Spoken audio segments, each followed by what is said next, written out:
So what do these people need to get started? Why aren't they starting? We all know the answer is fear. But the difference with you guys or me or anybody who's followed through is we're more afraid of what life would be like if we don't follow through than the person who's willing to settle for what they got and kind of hope it'll change and maybe purchase something for the moment and then not follow through on it. It's almost like people, overachievers, have a little more fear. They're a little more afraid of missing out. They're afraid of not being there, or they got a strong enough reason to follow through. So I'd say if you're looking at home, you want to give somebody some value, go, where do I start? I'm sick of this. That's a damn good place. That's probably why they bought the product in the first place, but now they're not. To escape from that for just a minute. What's that? They bought the product to escape from that state. Just for a moment. Yeah. So, because well, guess what? What makes people excited is progress. You don't have to be at the goal yet to feel alive again. You have to make progress. And the first step to progress is making a decision and buying the product. But then they don't do the second step, which is open the damn thing up. I think another powerful distinction that you're hitting on here is the fact that a lot of people that have breakthroughs in their lives, like including Frank and I both in different, success stories, situations, whatever you want to call them, is that, people typically hit rock bottom before that must is a reality. You're right. So in thinking of that, because a lot of things as well, like we hear in marketing, like if you had a gun to your head right now and you had to make money in the next, 48 hours, what would you do? And that really resonates with people. But so I just wanted to bring this into the conversation because I think a big part of the market of all these people aren't people that have their backs completely against the wall yet. That's right. Okay, so they're not in a must situation yet. They're in a desire situation where they're okay in their lives. They do have big dreams and ambitions. They do want greater things, but it's not pushing them yet to the point where they will do what it takes to master have the something. must. So what do you think? How do people go from not having their backs against the wall when they have no choice to say, I'm totally sick of this, to conditioning their minds to go from their situation where they are, which may be okay, to getting something greater? Well, think about this. What pisses you off and what excites you is all relative. $300 a week, no, $2,500 excites him more, that memory to this day, than even the $1 million, he did in his first 24-hour version, right? Or you breaking the 4 minute mile, $1 million. That must have been out of your mind. Tell me about that for a second. What did that feel like? You make $1 million in 24 hours. Nobody in history of the internet's done it. Euphoria. Yeah. It was unbelievable. What was your? It wasn't even about the money. That's exactly right. That's exactly right. It wasn't really about the money. No, it wasn't. I wasn't thinking like, oh, that's how many cars I can buy. No. It just wasn't. It was just breaking through like another barrier of progress. So at that point, it wasn't about your back to your wall. At that point, what it was really about... It was a further point for my fear, is what it really was. Further point for your fear, and for some people, and I think in some cases, it's also a recognition of who I am and what I'm capable of. So for somebody whose life is already great, this is about, what if I could take on another skill that could create more freedom for my life? And just saying, I'm not having to go out and try and do it all perfectly right now. What I'm going to do for the next 8 weeks, I'm going to create a little ritual. I'm going to do one thing a day to condition my mind, right, so that I get strong, so I follow through. I'm going to read something. I'm going to listen to something. I'm going to immerse myself. I'm going to go for an intense jog, or I'm going to go lift weights, but I'm going to do it consciously to get in a state where I'm going to follow through. That's number one, because people follow through when they're in state. Second, I'm going to get clear about why this is a must for me. It's not because my back's against the wall, but because I want to master an area of life that could create some freedom. I'm not going to master it overnight, but I got the system, I got the plan. I'm going to do one thing a day. I'm going to work on one subject a week. This week's going to be about figuring out what the right product or industry is. Next week's going to be basics of building traffic. And each week I'm going to make a little progress, and I'm going to get to a goal, whatever that is. I'm going to make $1,000, my $300 in a week. I'm going to get to my $2,500. That first $2,500 is the most excited. Unbelievable. The first $300. I remember it's the most life-changing too. It is the most life-changing. I remember I was supposed to be a truck driver, making $24,000 a year because I'd be making the most anybody in my family had ever made. How'd that work out for you? Yeah, real well. Thank God I'm not driving a truck, right? I think you could pull the truck. I figured out I could pull it with my finger, man. I could do it with my teeth. I could pull it with my teeth, right? 36 grand a year was the goal. If I could make 3 grand in a month. When I did that, it was out of my mind. And then it was like, could I make 10 grand a month? Then it was 10 grand in a day, then 100 grand a day. Then could I make $1 million in a day? I had a day where I made $400 million in a day. The stock value of the company I took public, my personal stock. But it was probably after I did it, though, so it doesn't really count. I'm just joking. You're right. People don't remember who's first, Tony. 400 million, $1 million, it's all who cares? the Who same. cares? No, I'm not saying that's to brag. amazing, though. I'm not saying to brag. Of It's course. because they told me when I was on stage, I had this audience of about 15,000 people at the Continental Center. It was during a stretch break. I was doing what I loved, rocking the house. Everybody's going crazy. And they go, the stock's worth $400 million right now. I was like, wow, that's cool. It's like, Okay, no one sounds stupid. It's like, what's next? And I went right back to what I loved. Once you break through, then it just becomes a game. The people that are getting your products have not yet broken through in most cases. The breakthrough happens by conditioning your mind every day, by feeding it a role model or a story. It's putting yourself in a peak state where you follow through by getting physically strong. It's creating a little ritual of doing a little bit each day, and then you get momentum. But the most important thing of all is what we started out with. Why? Absolutely. Why is it a must for you? It doesn't have to be you're against the wall, but it has to be something you're hungry for, because the only difference in people is hunger. And if you're not hungry, get around people that are hungry and something will hit you. You watch a conversation, you get around people that are doing better, and all of a sudden you start going, my life sucks. I remember I went to a guy in LA. He's one of the most multi-billionaire guy, I'll never forget. And I lived in the Del Mar Castle, and I was really proud. That was like the symbol of me having taken myself from being poor to providing for my family this great place. It's built from castles in Europe overlooking the ocean, not far from you. And I went to this guy's house. He's a billionaire. He took me down to his wine cellar. I don't even drink wine. Went through this whole thing. At the end of the night, I was depressed. I lived in the Del Mar tenement, as far as I was concerned. I really was. I was like, I live in a crappy place, and all my standards changed. All of a sudden, I wasn't willing to settle for living that. All of a sudden, my back was to the wall in a different way, because as a man, I knew I was capable of more. So people can change their standard by getting around where it's better. People can change their standard by getting associated with what's true, like the bills they got to solve, the problems they got to do it. Or they can do it because they're excited, because it's something new they want to take on. Everyone's different, but they got to find the why, and they got to come up with some daily rituals to get them going, and just do a step at a time. That's where you get momentum. Awesome. That is awesome. So, think about what's the holy grail between somebody taking action or not. It's one word: certainty. When somebody is absolutely certain, the common word is believe, right? But you can believe at a general level, or you can believe with certain. When you're absolutely certain that if I do this, it's going to get that result, and that result's going to change my life, you'll do it. When you think it absolutely is not going to work, you're never going to do it. The middle no man's land of maybe it'll work, maybe it won't, that's the piece that kills people, right? So if it's a must for you, you got to make it work, right? In our case, right? That's an example. If it's not a must for you and you're not sure, you don't know what to do. So years ago, I'd look around and say, okay, how do people get themselves to follow through that haven't been following through? What's the difference? And I started interviewing hundreds of people, literally, and eventually thousands, because I had thousands of my events. So I'd ask the group to give me their feedback. And I came up with this model. It's like the holy grail of belief, or the holy grail of momentum. It's like the difference between what makes the rich get richer and the poor get poorer, right? And the difference we all know is mindset, but like, how's that built? So this is what I did. I created stupid little 4 little boxes, and I'll scribble it here for you.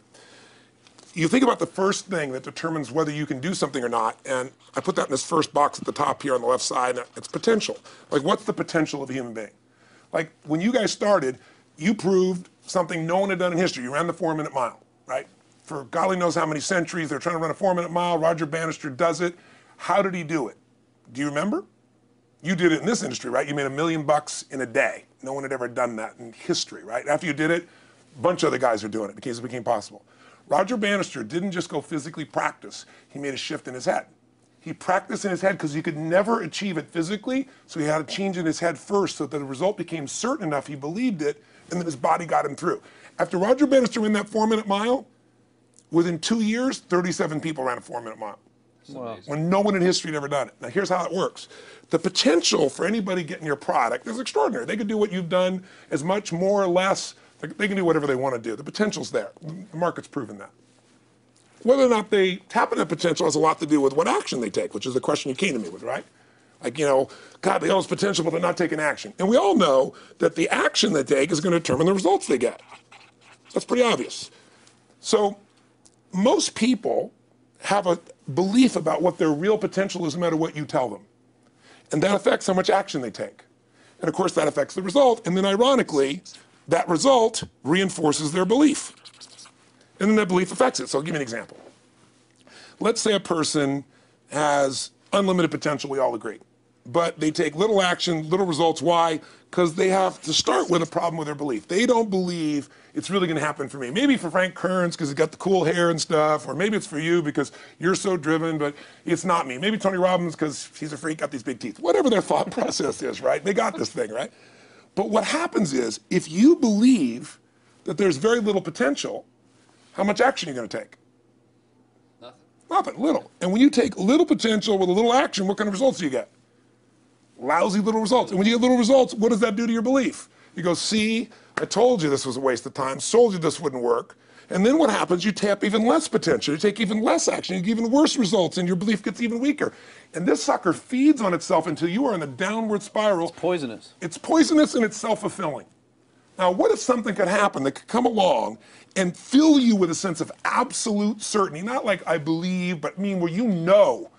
In you guys' case, mine as well, we knew because we had to. Because we burned the boats. There was no other option. We had to find a way. We weren't going to live that way. We all did it in different ways and for different reasons, but in essence, that was it.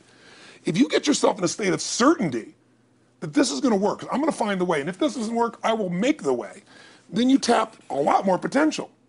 And when you're certain in your potential, you take massive action. When you take massive action, you really believe in something, you get great results. When you get great results, your brain goes, see, I told you I was a stud.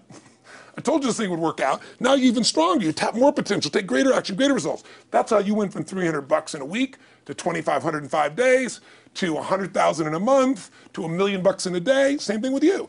And we get momentum. That's why the rich get richer and the poor get poorer. Now some people go out and they go, well, I'm going to take a bunch of action. All right, I'm going to open this product. I'm going to try it. And they'll say to you, I even did it. But it's like a salesman who goes and knocks on the door and he knocks on 100 doors and says, you don't want one of these, do you? yeah, exactly right. You know? And even if he doesn't say it verbally, his face says it because he doesn't believe it's going to work. So his voice, his body, the execution is so weak. Maybe if he talks to 100 people, somebody's going to buy out of pity. They don't want his kids to starve, right? But he's not going to get the result. So the core difference in people is how do you produce certainty when the world isn't giving it to you? You go out and you try, in your case, you're 100,000 in debt, nothing's working.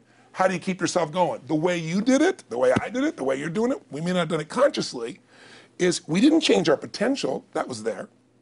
And it wasn't even taking more action. Taking more action with a belief it's not going to work, it's not going to change anything. We got results in our head that made us feel certain as if it had already happened. True or false for you? True. Right? So give me an example so people know I'm not just making this crap up. Well, I mean, just like when I had nothing, I already knew I was driving like Ferraris and Porsches and stuff because I always wanted those cars. I already knew I was going to have them.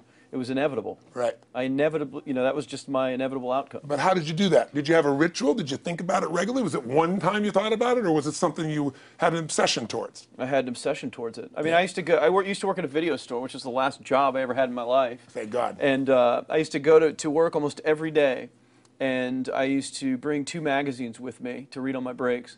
Entrepreneur magazine, just to read about business and everything else, to read about what other people are doing, look for role models. And I used to carry an auto trader with me.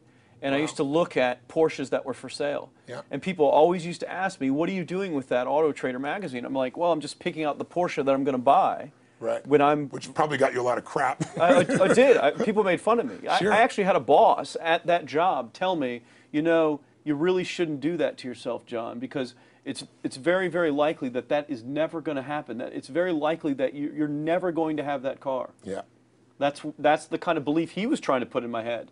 And I was like, no, you don't realize that it's inevitable that I will drive here sometime in the near future with that car when I'm not working for you and drop movies off for you to put back on the shelf. And that actually happened. And it was one of the most fulfilling days of my entire life. And the great thing was when I pulled up in this car, I was in my mid-20s. Yeah. A car that most mid-20s. What kind of car was it? It was a Porsche 911 Turbo. It was a convertible and everything. It was a beautiful car. It was one I always dreamed of having. But for a few years I always circled the ads of which ones I was going to buy. Well, when I finally got it and I pulled up at the store, I had all these people. Some people that were still working at this $7 an hour job were there years after I left.